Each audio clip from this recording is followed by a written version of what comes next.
Doogan. Thank you, Mr Deputy Speaker. The SNP declines to give this bill a second reading. Would they like to intervene already, Mr Deputy Speaker? I'm happy to take it. So this bill is unnecessary, much like the chuntering from a sedentary position, as it is unwelcome, Mr Speaker. The government have claimed that this, the Prime Minister rather, no less, claimed that this would reduce energy bills. But of course, this is untrue, and the Secretary of State was well advised to distance herself from this fantasy. It's claimed that this bill will assist with the UK's energy security, when of course it will do no such thing, given the combined effects of an international energy market and the vagaries of the UK's refining capacity, which is increasingly and substantially incompatible with oil extracted from the North Sea basin. The government seeks to gaslight us with claims that there are strict tests to be met in order to issue any new licences, when in fact these Potemkin tests will inevitably be met for each and every licence application in the future, should this bill pass. This bill will not provide an evidence-based assessment of all licences on a case-by-case basis. And as a matter of actual fact, Mr Deputy Speaker, 27 new licences were granted in 2023 alone, in the absence of any such legislation of this nature. And a licensing round has been held by the North Sea Transition Authority every year and a half since 2016. This proposed legislation will in effect undermine the NSTA by placing a statutory obligation on them to hold new licensing rounds every year, rather than currently as and when the NSTA deem necessary in their professional capacity. Moreover, the NSTA board unanimously agreed that the legislation requiring annual licensing rounds was unnecessary. But the government are advancing this as a means to guarantee unfettered access to continued hydrocarbon extraction. This is not what we need, Mr Deputy Speaker. The proponents of this bill would have us believe that more licences will deliver lower energy bills. It will achieve no such thing. We all recognise that oil and gas will continue to be an essential part of our energy mix. And as the previous speaker said, we use oil and gas, certainly oil, for more than combustible uses.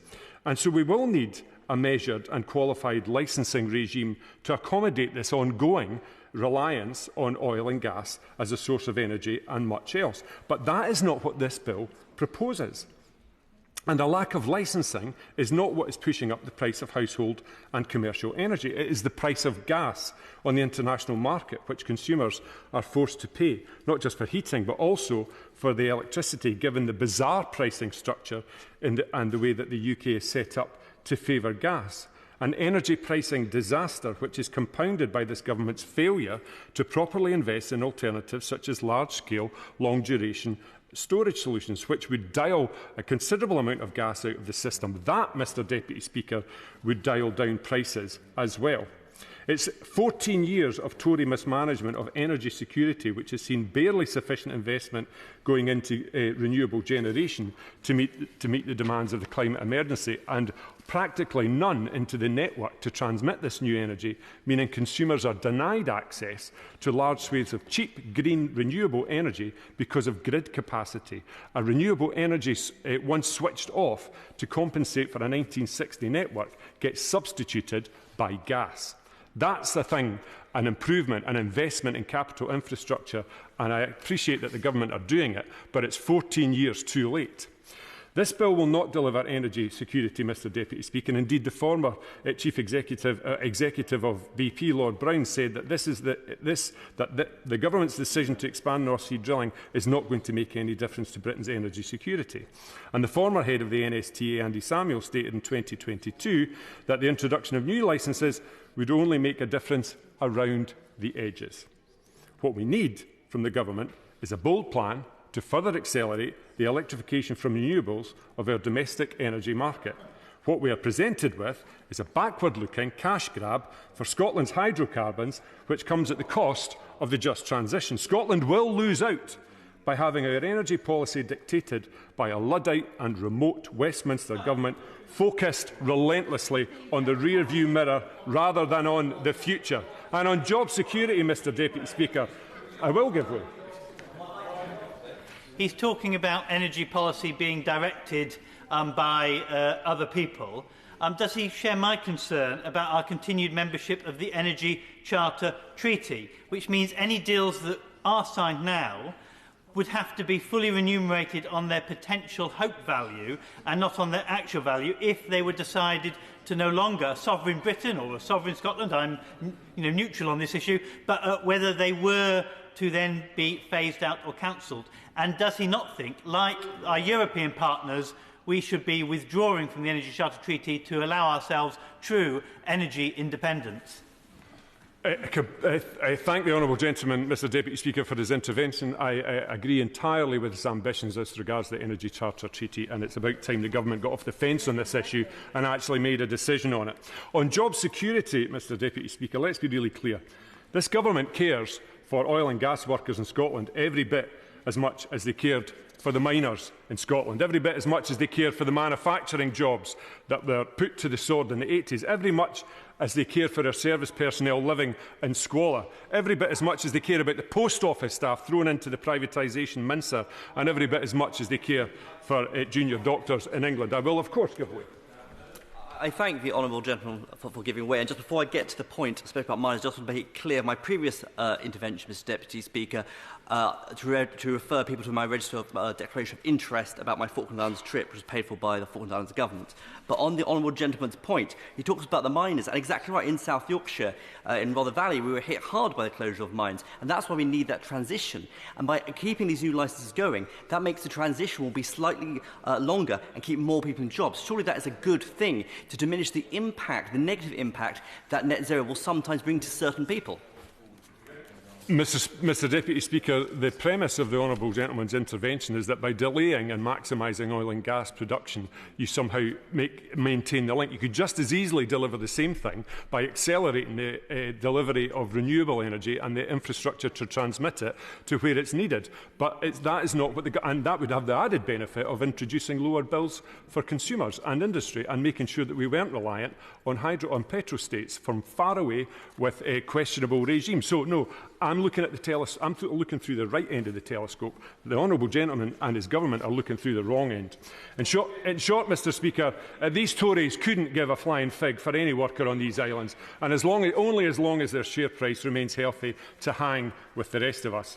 And if the question is how do we protect and transition oil and gas jobs into renewable energy production, the answer is definitely not to overstimulate unlimited offshore petroleum licensing.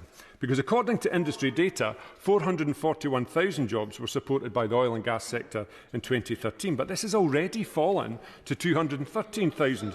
200,000 fewer jobs in 2022. This, Mr Deputy Speaker, the government has issued approximately 400 new drilling licences in 5 separate licensing rounds during this period. The claim that there is a direct and proportionate relationship between the amount of licences issued and the amount of jobs sustained is entirely spurious. And yes, of course. Grateful to the honourable gentleman for giving way. Can he explain to the House and, importantly, his constituents in Angus, I know many of whom are employed in this industry, what the SNP's current position is on the issuing of new oil and gas licences? At the moment, just now, do they support them, or is there a presumption against them? So what's important, Mr Deputy Speaker, is the understanding that we will be reliant on oil and gas. And what this government is enduring is making a false dichotomy between having unlimited new licences and having an oil and gas sector in Scottish waters and within the UK. The two things are not related in the fashion that the government is setting out. Now, what he should be asking is why will the UK, and I'll get on to this in a minute, why will the UK not match the Scottish Government's ambition for the just transition and our £500 million investment? But I'll get on to that in a second. So, are you asking me if I'm giving way? No.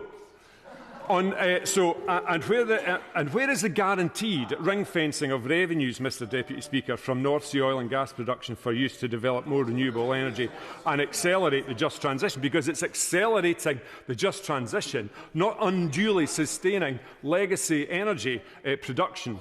that will make the difference and deliver real jobs with sustainability, both in terms of the carbon outputs and in terms of how those jobs will last into the future. Where is that support, Mr Deputy Speaker? The Government have claimed that circa £50 billion in tax revenue over the next 5 years, they advise, could be used to support a shift to cleaner forms of energy. Well, we're used to jam tomorrow from this Government, Mr Speaker, and so too can any form of fiscal revenue be used to support future development of renewable. And so too, so the vacuous observation that the Government has made is so unconnected to reality, so unconditioned and unqualified to be utterly meaningless. It would have been uncharacteristically elegant in a solution for this Government to have ring-fenced future oil and gas revenue for the green transition, to marry the endowment of the legacy hydrocarbon industry to prime the pump of opportunities for the next renewable industry. But this Government is at least consistent in their ability to disappoint. So, to the casualty of the climate from this bill, which is an inevitable consequence of this course of action, we can add the pace of delivery from new net zero opportunities in Scotland.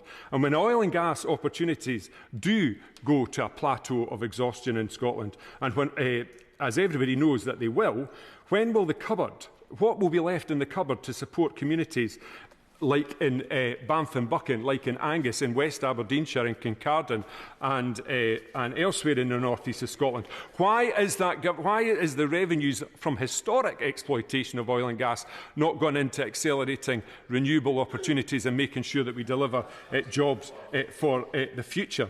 The Scottish Government, to my earlier point to the honourable gentleman's intervention, has invested £500 million into the green transition for Scotland. It's allocated. Well, it's unlike anything to do with this bill. That is funding that is allocated and is there to be invested. Now, I'll tell you why, Mr Speaker, this Government are nervous of that figure, and that's because if the UK was to match Scotland's ambition in the just transition, it would be £5 billion across the UK. But we see no such commitment, we see no such vision, and no such climate ambition. What we see is a Tory Prime Minister who can't effectively lead his party, let alone the UK state, or an energy transition, seeking to divide people on the climate, rolling back on climate action commitments and signals given to industry on EVs and boiler replacements, while over-exploiting Scotland's legacy hydrocarbon and dragging its feet on CCUS, especially at Acorn. Mr Deputy Speaker, the picture is relieved for even those with the largest blinkers. The hallmark of failure is stamped on this Tory Government, who will politicise anything, even the climate consensus, in a vain attempt to stem their electoral destruction. This bill fails to outline a transition away from fossil fuels, as per the agreement at COP28. Mr Deputy Speaker, the ink is barely dry on that agreement at COP28, an agreement which the UK delegation signed up to in the full knowledge of this bill's impending passage. We all know the UK has a questionable approach to its international obligations, but this is plain bad faith. Finally, Mr Deputy Speaker, this bill does not acknowledge the climate emergency. In fact, in this bill, the Tory Government are thumbing their noses at the climate challenge we all face together and should address together. And in this bill, the Government seek to overcapitalise on legacy energy production rather than invest in the renewable energy jobs of the future. Much of that employment and enterprise will be in demand mitigation with thermal insulation, equipment upgrades and new technologies. As a result of the ambition that drives this bill, the warped thinking behind it, jobs will suffer, the economy will suffer, bill payers will suffer and the climate will suffer. So I urge members to decline a second reading. Thank you. Peter Aldous. Thank you, Mr Deputy Speaker. Energy production, either offshore in the form of oil and gas production and offshore wind,